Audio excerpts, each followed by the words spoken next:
Star Wars The Rise of Skywalker is now just a little less than 3 months away from its official release by Disney and Lucasfilm that is all set and ready to end the sequel trilogy and the Skywalker saga itself. This is Mike Zero. Make sure to subscribe if you're new to the channel for future Star Wars content.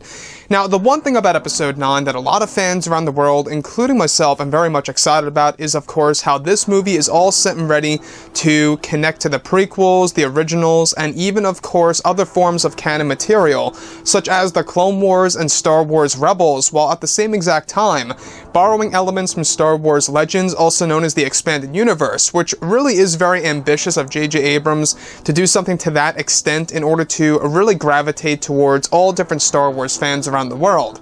Now, on top of all of this, these past couple of weeks or so, we've been learning a whole lot more about this film, and when it all comes down to one of the concept art descriptions, this is where things begin to get very intense for the characters of Ezra Bridger and Rey. Now, specifically, what's really intriguing about all of this is that it's described that shot descriptions consisting of a sequence where it's explained that Rey is said to be traveling to a place called the Lost City, where she is in search of a place called the Land of Warriors. It's described that during her search, she eventually finds the location which holds many secrets of the ancient Jedi, where Rey makes her way through. Eventually, Rey discovers what is said to be a statue of Ezra Bridger that was created by the Force Renovators, where Ezra Bridger was known as the savior of the unknown by freeing a specific species somewhere in the unknown regions after the events of Rebels Season 4.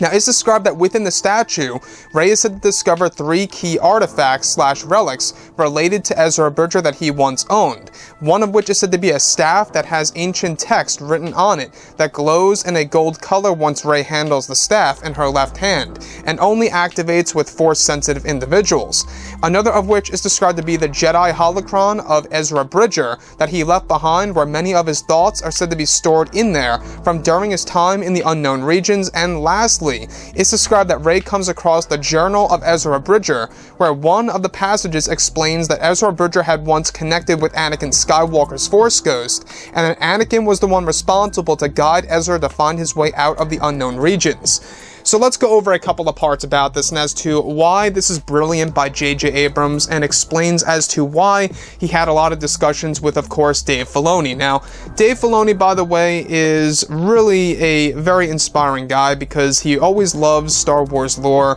and likes to evolve all of it into something brand new, hence the Worlds Between Worlds, which honestly, guys, I will say I think that was pretty fantastic and out of this world when it comes to, you know, the actual Star Wars franchise. So, with that being said, I want to go over this staff. Now, we actually heard about this staff lightly about 6 months ago. You guys may recall that this staff is actually said to be connected to, of course, one of the ancient Jedi that Ezra Bridger came across and actually discovered it and took it and used it during his time over in the unknown regions. Now, this staff is actually said to have the ancient Jedi code written on the actual, hilt itself, or the actual staff itself, and as one Force-sensitive individual holds it, it's actually described that they actually do, in fact, learn the origins of the ancient Jedi code. Now, what I like about that also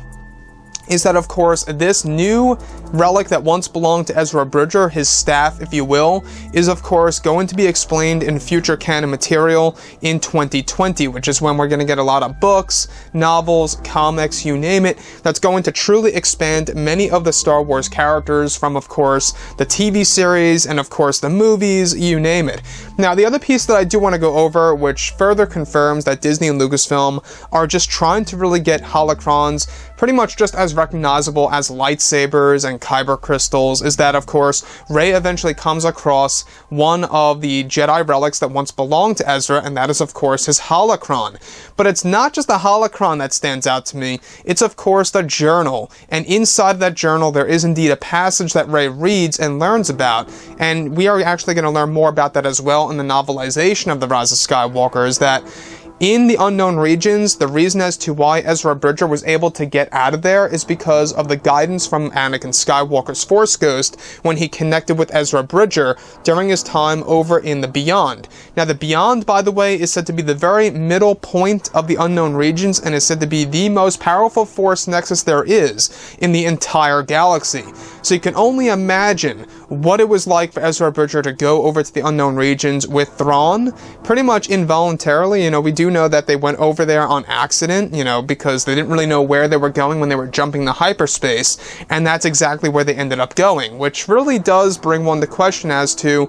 what was the fate of Grand Admiral Thrawn? Are we going to learn more about that, you know, during the events of course, whatever, you know, canon material that's going to come out in 2020? That's another interesting thing on the table for sure. So, anyways, guys, I would really love to hear what you have to say about Ezra Bridger and the relics that he left behind, as well as how he connected with Anakin's Force Ghost to get out of the unknown regions. So anyways, guys, drop a comment below. Let me know what you think about all of this in the comments, and if you guys did enjoy the content for today, do make sure to drop a thumbs up on this video to support the channel. I thank you all so very much for the kind support, and I'll catch you guys next time.